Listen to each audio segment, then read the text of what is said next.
এক হৃদয় বিদাৰক ঘটনা, যিটো ঘটনা শুনিলে আপোনাৰ চকু পানী ওলাব।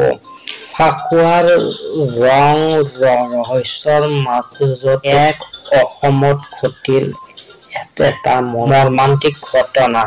ঘটনা অনুসৰি কমলপুৰ সমষ্টিৰ দুজনকৈ যুৱক নৈত গা ধুবলৈ গৈ অকাল মৃত্যু সাৱটি ল'লে যুৱক দুজন ক্ৰমে বৰদেকপাৰ গাঁৱৰ নিবাসী প্ৰদীপ শৰ্মাৰ পুত্ৰ কৌশিক শৰ্মা আৰু আনগৰাকী হীৰেন শৰ্মাৰ পুত্ৰ পাৰ্থ প্ৰতিম শৰ্মা।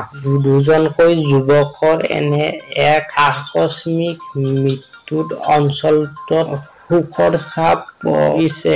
চাৰিওফালে ফাকুৱাৰ আনন্দ উল্লাসৰ মাজতে এনে এক ঘটনাই সকলোকে মৰ্মাহত কৰিছে আৰু শেষত দুয়োগৰাকী যুৱকৰ বিদেহী আত্মাৰ চিৰশান্তি কামনাৰে নেদেখাজনৰ ওচৰত প্ৰাৰ্থনা জনাইছো।